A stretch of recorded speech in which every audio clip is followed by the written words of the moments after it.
नमस्कार. रेसिपी सफर चॅनेलवर मी गीता तुम्हा सगळ्यांचं पुन्हा एकदा खूप खूप स्वागत करते. या भागात अगदी वेगळ्या चवीची मूग, ओट्स आणि मेथी चकली बघूया आपण. नेहमीप्रमाणेच पोकळ, नळीदार आणि खुसखुशीत झाली आहे. अतिशय सुंदर बनते ही चकली. बघितल्याबरोबर बनवलीच पाहिजे असं तुम्हाला नक्की वाटणार आहे, कारण याच्या चवीला तोडच नाही. 1 चमचा पांढरे तीळ घेतलेत. तुम्हाला ज्या प्रमाणात आवडतील त्या प्रमाणात तीळ घ्या. 1 चमचा धणे आणि 1 चमचा जिरे कच्चंच घ्यायचं आहे हे. आणि त्यानंतर घ्यायचे कसुरी मेथी. पाव कप लसूण पाकळ्या आहेत, म्हणजे एक पूर्ण लसणीचा कांदा घेतलेला आहे. आता धणे जिरे थोडेसे भरडसर वाटून घ्यायचे आहेत मिक्सरमध्ये. कच्चे आहेत लक्षात ठेवा, भाजून घेण्याची गरज नाही. मी प्रत्येक चकलीच्या व्हिडिओमध्ये ही टीप सांगितलेली आहे. थोडंसं मीठ टाकायचं आणि मिक्सरला फिरवून घेतलं आहे मी. पण हे खूप बारीक झालेलं नाही आहे, त्यामुळे मी त्यात लसूण पाकळ्या मिक्स करणार आहे. अर्धा चमचा ओवा त्यातच मिक्स करायचा आहे आणि थोडंसंच पाणी मिक्स करायचं, म्हणजे याची फाईन पेस्ट तयार होईल. पेस्ट तयार आहे, बाजूला काढून ठेवायची आहे. खूप जास्त प्रमाणात लसूण किंवा धणे जिरे घेऊ नका, उग्र वास येईल त्यामुळं. आता हे सगळं बाजूला ठेवायचं आहे साहित्य. आता पिठं कोणती लागणार आहेत ते बघूया. हिरवे मूग घेतलेत, दाखवण्यासाठी घेतलेत. हे हलके भाजून त्याचं पीठ बनवून घ्यायचं आहे. पण हे पीठ मिक्सरमध्ये बनवायचं नाही, गिरणीतून दळून आणा. हिरव्या मुगाचं पीठ तयार आहे. या ठिकाणी तुम्ही नेहमीची आपली मुगाची पिवळी डाळ घेतली तरी चालेल, पण हलकी भाजून मगच ती दळून आणायची आहे. एकत्र करूया सगळी पिठं. आता ओट्स घेतलेत, कोणत्याही कंपनीचे चालतील. हे प्रमोशन नाही आहे, पण तुम्हाला दाखवण्यासाठी मी ओट्सचं पाकीट दाखवलं आहे. असे असतात ओट्स पोह्यासारखे.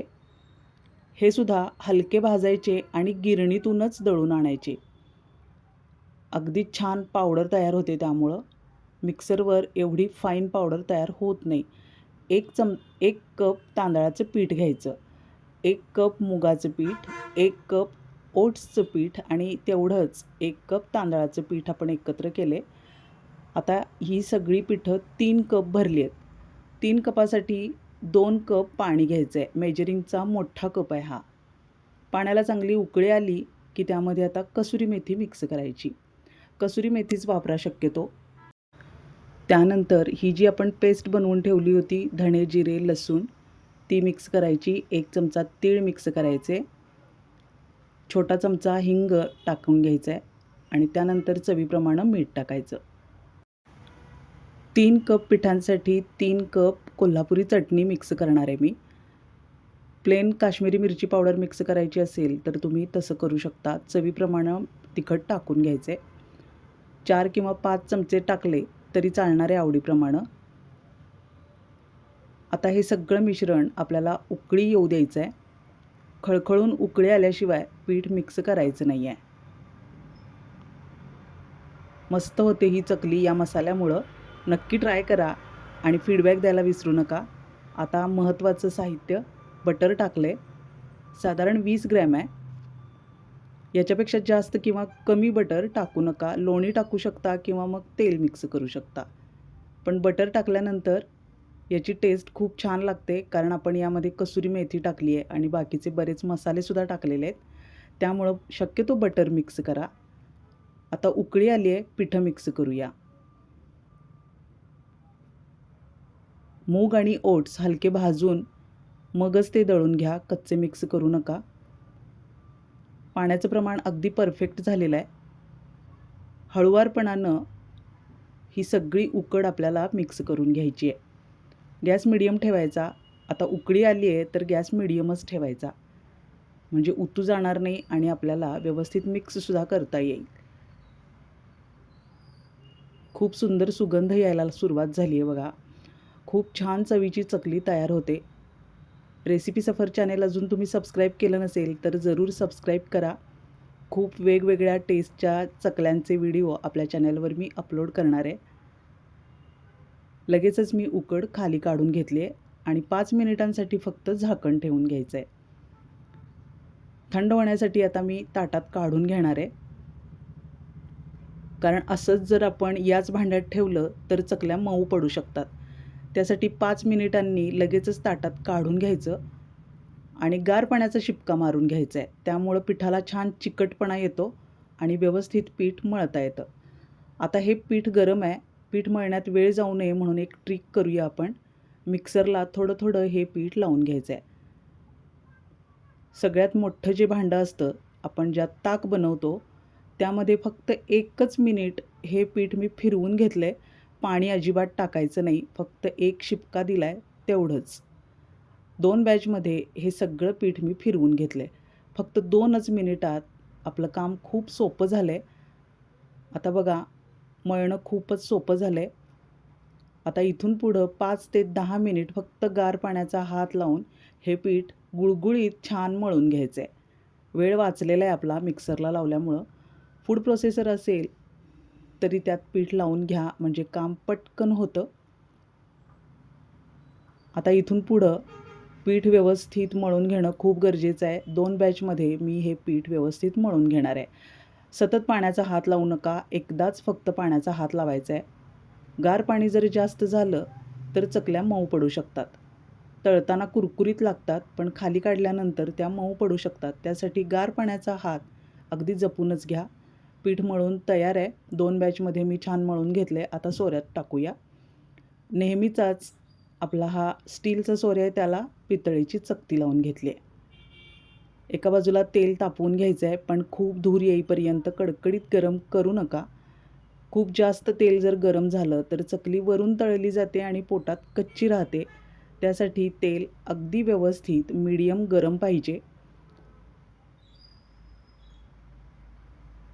आता चकल्या त्यामध्ये सोडून घ्यायच्या आहेत.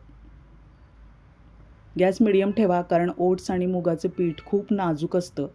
मोठा गॅस त्याला चालत नाही. मीडियम गॅसवर हळुवारपणाने या चकल्या आपल्याला तळून घ्यायच्या आहेत. लगेचच झारा किंवा चमचा लावायचा नाही, कारण चकल्या आता टाकल्याबरोबर कच्च्या असतात आणि त्या मोडू शकतात. व्यवस्थित तळायला 1 ते 1.5 मिनिटांचा वेळ द्यायचा आहे. तळाची बाजू थोडीशी कठीण लागायला लागली चमच्याला की मगच उलटवून घ्यायचे. शक्यतो काटा चमचाच वापरा, म्हणजे चकलीचा आकार मोडत नाही. चॅनेल जरूर सबस्क्राईब करा, कारण खूप वेगळ्या वेगळ्या प्रकारच्या चकल्या मी अपलोड करत राहणार आहे. सबस्क्राईब केल्याबरोबर बेल आयकॉन प्रेस करा, म्हणजे नवीन व्हिडिओचं नोटिफिकेशन तुम्हाला लगेचच येईल. व्हिडिओ आवडला असेल तर लाईक करा, शेअर करा, सबस्क्राईब करा आणि सगळ्यात महत्त्वाचं हाईप करा, म्हणजे व्हिडिओ खूप जणांपर्यंत पोहोचेल. आणि ज्यांना गरज आहे, व्यवसायासाठी खूप जण प्रयत्न करत असतात वेगळ्या चवीच्या चकल्या बनवण्यासाठी, त्यांना हा व्हिडिओ नक्की मदत करेल. वेळ देऊन व्यवस्थित मीडियम गॅसवर चकल्या तळून घ्यायच्या आहेत. घाई करायची नाही, लगेचच काढून घ्यायच्या नाहीत. बुडबुडे थंड झाले की मगच चकल्या काढून घ्यायच्या आहेत, म्हणजे त्या आतून पोकळ, नळीदार आणि अगदी खुसखुशीत होतात. बटरचं प्रमाण अगदी व्यवस्थित आहे, त्यामुळे चकल्या तेलात टाकल्यावर विरघळलेल्या नाहीत किंवा त्या कडकडीतसुद्धा होत नाहीत. या प्रमाणात नक्की चकल्या बनवून बघा. रंग किती सुंदर आला आहे बघा. हिरवागार मुगाचा रंग अतिशय सुंदर दिसतोय. चवीला तर खूपच छान झालेल्या आहेत. याच्या चवीला अक्षरशः तोड नाही. आता शाळा सुरू होतील. ऑफिसमध्ये किंवा शाळेच्या टिफिनमध्ये, स्नॅक्स टिफिनमध्ये अगदी छान ऑप्शन आहे हा. फुलून आल्या आहेत चकल्या अगदी. अशाच पद्धतीनं तुम्हीसुद्धा ट्राय करा आणि फीडबॅक द्यायला अजिबात विसरू नका. चकल्या टाकल्याबरोबर थांबायचे 1-1.5 मिनिट. आता बघू शकताय तुम्ही, खूप मोठ्या प्रमाणात बुडबुडे दिसत आहेत. लगेचच उलटवण्याची अजिबात घाई करायची नाही. चकल्या मऊ पडण्याचं हेच कारण असतं की सतत फ्लेम कमी जास्त करणं आणि बुडबुडे कमी होण्याआधीच चकल्या घाईघाईत उतरवून घेणं. त्यामुळे बुडबुडे कमी होण्याची वाट बघा. मीडियम फ्लेमवर साधारण 10 ते 11 मिनिट चकल्या तळून घ्यायच्या आहेत. 2 ते 3 वेळाच उलटपुलट करायचे आहेत आणि मगच चकल्या आपल्याला काढून घ्यायच्या आहेत झाऱ्यातून. खूप छान झाल्या आहेत. किती फुलून आले आहेत बघा. अशा पद्धतीनं नक्की ट्राय करा आणि फीडबॅक द्यायला विसरू नका. पुन्हा भेटूया नवीन रेसिपीसह पुढच्या भागात. धन्यवाद.